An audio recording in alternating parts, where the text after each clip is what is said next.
Now, guys, Coach Williams has the lead in this game, and obviously he is no stranger to winning. Not only did his team win the cities, but they also won the state championships. And I talked to him just for a little bit before the game, and he told me he still can't believe that they won. He still hasn't even come down from the high of winning.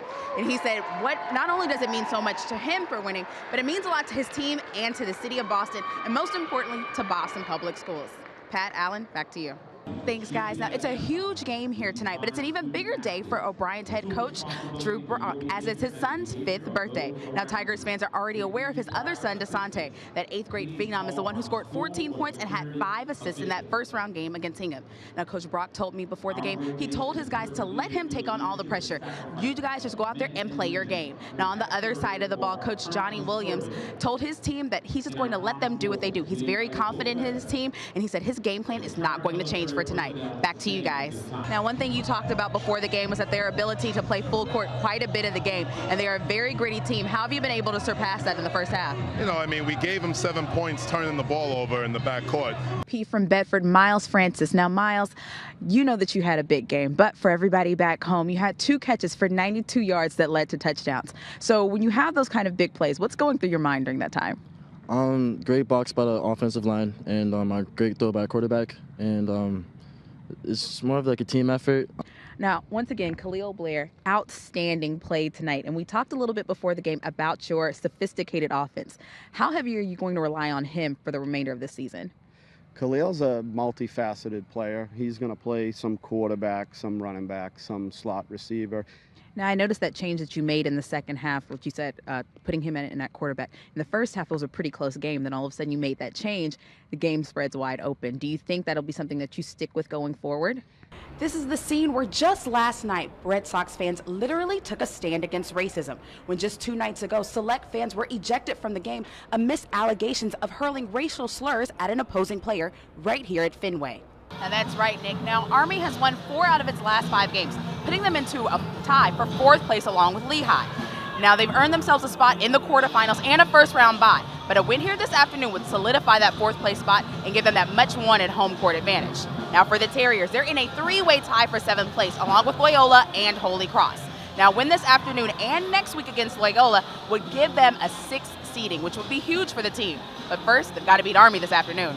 Last time out, the Terriers played one of their best defensive games all season long, holding Lehigh to under 60 points. Offensively, BU was led by the Rock Player of the Week, Eric Fanning, with 27 points, 8 rebounds, and a career-high 5 3-pointers in the game. For BU, they're going to want to force turnovers and get Eric Fanning going early. Like you said, once he gets going, he's almost unstoppable. According to the Pew Research Center, 21% of all adults in the United States use Twitter. With that number constantly being on the rise, journalists who post to social media are under attack like never before. This issue is even more prevalent with female journalists. I got a chance to speak with 3 different female journalists who have faced online harassment. Now with an @ or a hashtag, anyone from anywhere can contact their favorite or least favorite journalist. This allows for a huge lack of protection and security, especially for female journalists. What do you think is the biggest problem that female journalists face today? I think the biggest problem that female journalists face, I think, is the professional culture that makes it okay for them to be abused and harassed online and to just take it.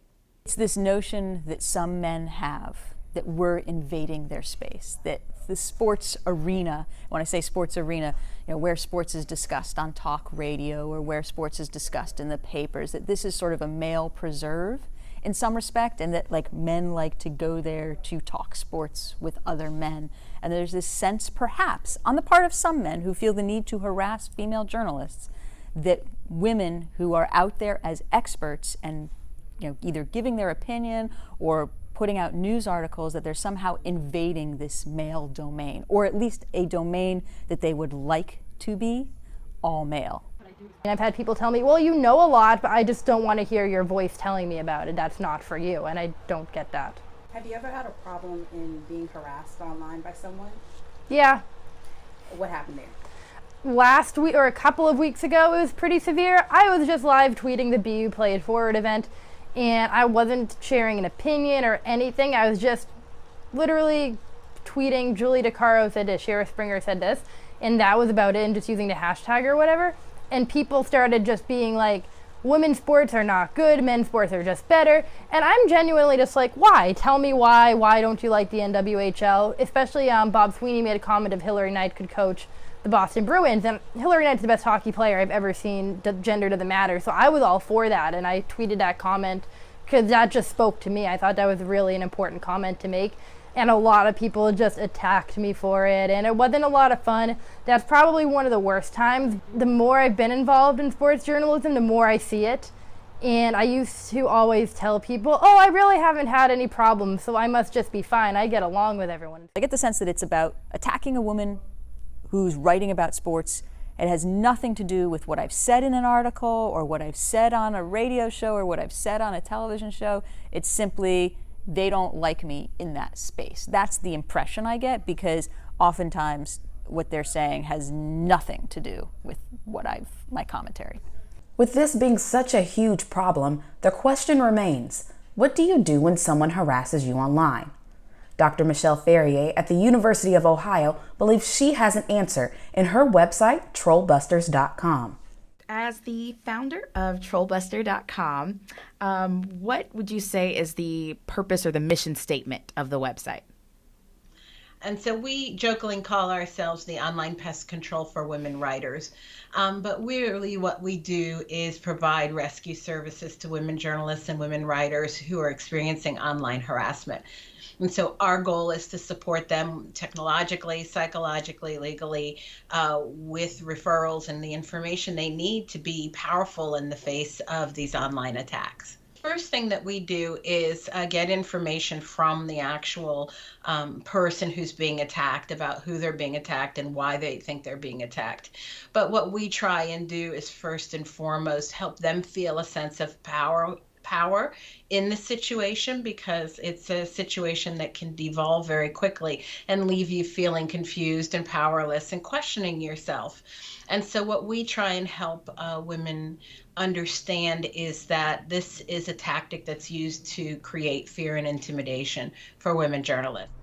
Cyberstalking is considered a crime in almost every state. However, in most cases, the victim must prove that the threat is ongoing and that the threat proves to be life-threatening. Unfortunately, it seems as if female and minority journalists have a long way to go before we are treated with the same respect as our male counterparts. Reporting from Boston University, I'm Channing Curtis.